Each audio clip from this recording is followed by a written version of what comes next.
Hello बच्चों, आज हम कक्षा 7 में आपको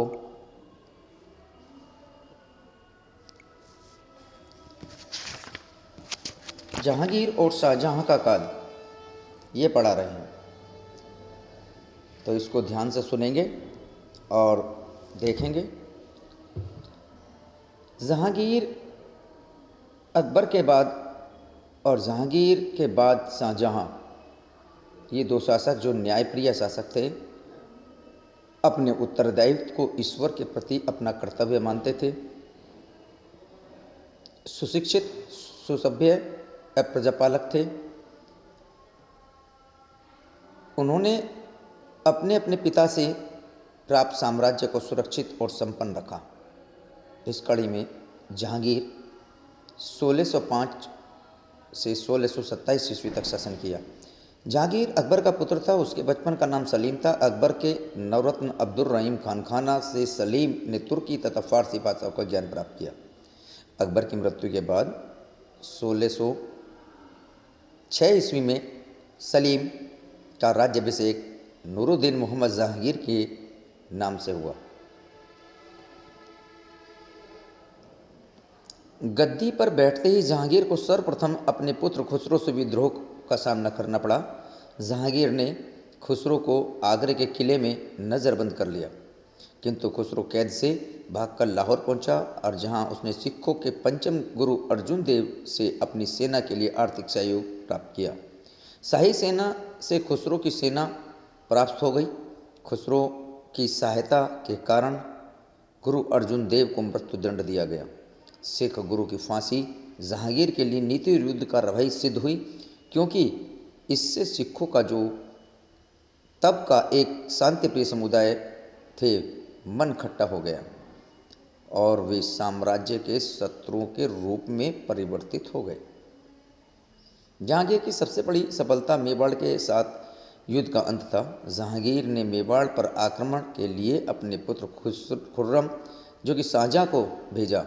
खुर्रम ने वहां के राणा अमरदीप को संधि करने के लिए विवश किया। दक्षिण भारत में अहमदनगर पर जहांगीर के पुत्र खुर्रम ने आक्रमण करके मुगल साम्राज्य का अंग बना लिया। इस उपलब्धि के कारण ही जहांगीर ने खुर्रम को शाहजहां की उपाधि प्रदान की। जहांगीर ने अकबर की सुलह कुल नीति का अनुसरण करके मेवाड़ को उदार और शर्तें देकर राजपूतों की राज्यभक्ति प्राप्त कर ली और औरंगजेब की अनीतियों के पहले तक मुगल साम्राज्य के प्रति बनी रही।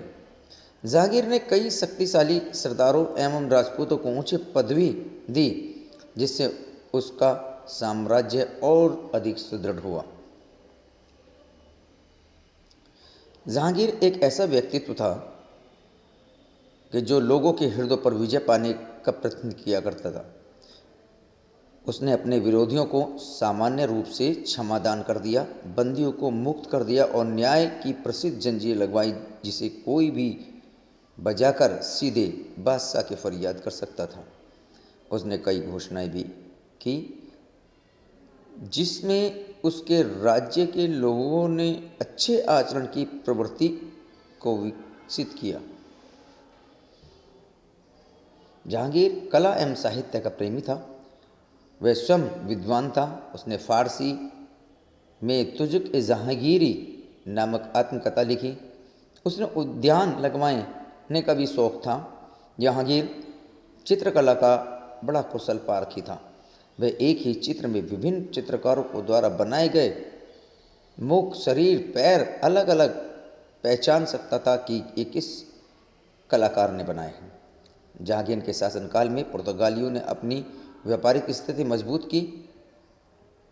उनके काल में अंग्रेजों तथा मुगल के मध्य नवीन संबंधों का विकास हुआ।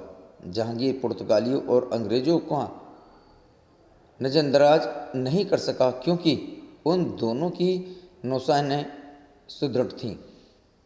इंग्लैंड के सम्राट जेम्स प्रथम ने व्यापारिक सुविधाएं प्राप्त करके के लिए हॉकिंस को तथा उनके बाद सर जॉन थॉमस को अधिकाधिक राजदूत बनाकर भारत भेजा। उसने जहांगीर के अंग्रेजी के लिए भारत में व्यापार करने की आज्ञा प्राप्त की। जहांगीर अंग्रेजों की जहाजी बेड़े से पहले से ही प्रभावित था, अतः उसने अंग्रेज को भारत में व्यापार करने की आज्ञा दे दी। अंग्रेजों द्वारा भारत में ब्रिटिश राज्य स्थापित करने का यह प्रथम कारण था। जहांगीर को मदिरापान की बुरी आदत थी, जिससे उसकी चरित्र के उत्तम पहलू धीरे धीरे नष्ट हो गए तथा उनके स्वभाव में असंगति आ गई, जो उनके पतन का कारण बनी। सन 1627 ईस्वी में जहांगीर की मृत्यु हो गई। इसके बाद जहांगीर के बाद नूरजहां का प्रभाव कायम रहा। नूरजहां का बचपन का नाम मेहरुन्निसा था। उनके पिता गियास बेग तेहरान का निवासी थे। उनका विवाह शेर अफगन नामक एक ईरानी के साथ हुआ था तथा शेर अफगन की मृत्यु के बाद जहांगीर ने मेहरुन्निसा से विवाह कर लिया और उनकी बुद्धि एवं सुंदरता के कारण उसे जहांगीर द्वारा नूरजहां की उपाधि प्रदान की गई। जहांगीर के शासनकाल में नूरजहां की भूमिका महत्वपूर्ण थी। नूरजहां योग्य महिला थी। उसने राज्य के कार्य में जहांगीर को पूरा सहयोग किया, बादशाह के वचनों पर नियंत्रण किया। नूरजहां बड़ी बदलती और साहसी लड़की थी, बलवती और साहसी लड़की थी। जहांगीर के साथ शिकार को जाती थी, शेरों को शम मारती तथा युद्ध में से भी सक्रिय रहती थी। वह एक सुनिश्चित और सुशिक्षित सुसंस्कृत महिला थी। कला में उसकी विशेष रुचि थी। शाहजहाँ काल। शाहजहाँ 1628 ईस्वी में 1656 ईस्वी तक शासन किया। मुगलों का एक विशाल साम्राज्य था। इतने विशाल साम्राज्य की व्यवस्था के लिए बराबर सजग रहना पड़ता। विरोधियों के दमन के लिए बादशाह का उनके सूबेदार होते थे। शाहजादा खुर्रम 1628 ईस्वी में शाहजहाँ के नाम से आगरा के सिंहासन पर बैठे। शाहजहाँ के राज्याभिषेक के समय बुंदेलखंड का शासक जुझार सिंह उनसे मित्रता करने आगरा गया और मित्रता बनाने के अवसर पाकर जुझार सिंह ने गोंडवाना पर अधिकार कर लिया।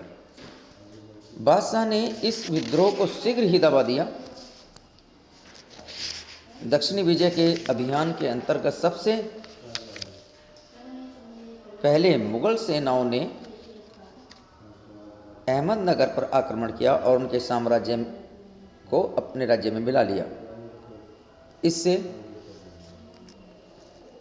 शाहजहाँ के पुत्र औरंगजेब के नेतृत्व में बीजापुर और गोलकोंडा पर आक्रमण किया। बीजापुर और गोलकोंडा के सुल्तानों ने मुगलों के साथ शांति समझौता कर लिया। बाद में शाहजहाँ ने पुर्तगालियों पर भी विजय प्राप्त की। सन 1666 ईस्वी में शाहजहाँ की मृत्यु हो गई। शाहजहाँ की उपलब्धि। मुगल स्थापत्य कला हिंदू तथा मुस्लिम स्थापत्य कला का मिश्रण है। शाहजहाँ की शान शौकत का प्रमाण उसके द्वारा बनाई गई इमारतें हैं। शाहजहाँ ने दिल्ली में नए किले का निर्माण कराया, जिसे शाहजहानाबाद कहा गया। यही वर्तमान में भी दिल्ली का लाल किला कहलाया। आगरा में यमुना नदी के किनारे पर ताजमहल उसने अपनी पत्नी मुमताज़ महल की मृत्यु पर उसकी स्मृति में बनवाया। यहाँ सफ़ेद संगमरमर का बना है। प्रेम के प्रतीक के रूप में आज यह पूरे विश्व में प्रसिद्ध है। ताजमहल विश्व के 7 आश्चर्यों में से एक है। पता करके ये सारी बातें संसार में कौन कौन सी आश्चर्य हैं, आप लिखने का प्रयास करें। उसने दिल्ली के लाल किले में दीवारें आम तथा दीवाने खास बनवाए, जो अपनी सुंदरता के बेजोड़ नमूने हैं। शाहजहाँ ने दिल्ली में जामा मस्जिद भी बनवाई। दीवाने खास के अंदर कीमती चांदी की छत थी। तब एक उसने संगमरमर, सोने के बहुमूल्य पत्थरों और मिली जुली संस्कृति थी। शाहजहाँ के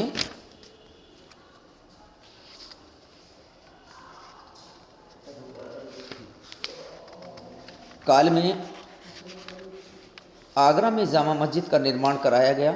आगरा की जामा मस्जिद को मस्जिद ए जहानामा भी कहा गया।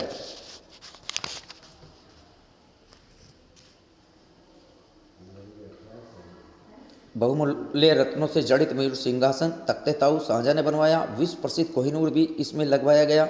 सिंहासन सुनहरे रंग में एक खाट के रूप में था। तब मीनाकारी किए हुए पन्ने के 12 खंभों पर आधारित थे।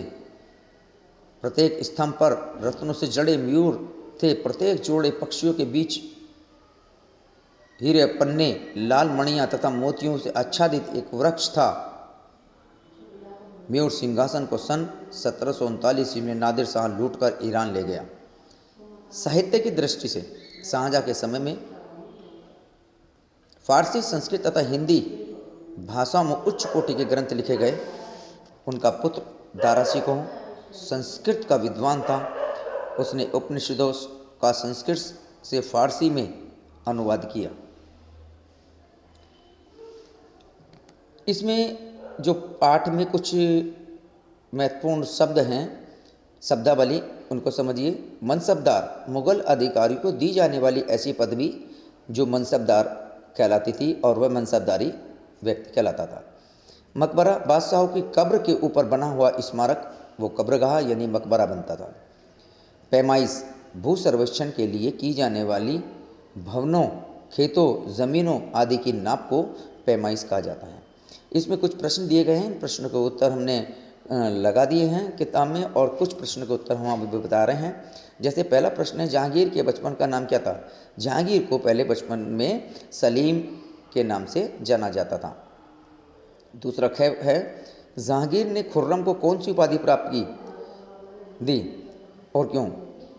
क्योंकि खुर्रम को एक विजय के लिए जहांगीर ने भेजा था, और इस पर विजय प्राप्त करके जब वह हिंदुस्तान आया तो उसमें जहांगीर ने प्रसन्न होकर के शाहजहाँ को की उपाधि खुर्रम को दी। सर थॉमस रो कौन था? वह भारत क्यों आया? ये एक राजदूत था, भारत व्यापार करने के लिए आया था। इस प्रश्न का उत्तर अभी किताब में लगा दिया गया है। शाहजहाँ का काल स्थापत्य निर्माण के लिए याद किया जाता है, उल्लेख कीजिए। तो शाहजहाँ के काल में बहुत सारी इमारतें बनाई गई हैं, बहुत सुंदर इमारतें बनाई गई हैं, इसलिए स्थापत्य कला में वो बेजोड़ कार्य और पारखी था। इसलिए इसको आप अपने शब्दों में विस्तार से लिखेंगे। ये किताब में निशान लगाया गया है, देख लेंगे। राइट रॉन्ग करने हैं इसमें। जहांगीर ने बादशाह तक अपनी फरियाद पहुंचाने के लिए न्याय की एक जंजीर लटकाई। हाँ, बिल्कुल सही है। शाहजहाँ के राज्याभिषेक के समय बुंदेलखंड का शासक जुझार सिंह उससे मिलने आगरा नहीं गया, यह सवाल गलत है। बहुमूल्य रत्नों से जड़ित मयूर सिंहासन को शाहजहाँ ने बनवाया था, बिल्कुल सही। मयूर सिंहासन तख्ते ताऊ जहांगीर ने बनवाया था, रॉन्ग, गलत है ये। तो इस प्रकार से आप जो प्रश्न दिए गए हैं, इन प्रश्नों को अपनी कॉपी में करेंगे, और कॉपी में करने के बाद इन प्रश्नों का आंसर लिख करके अपने ग्रुप में सेंड करेंगे। आज का काम इतना ही। धन्यवाद।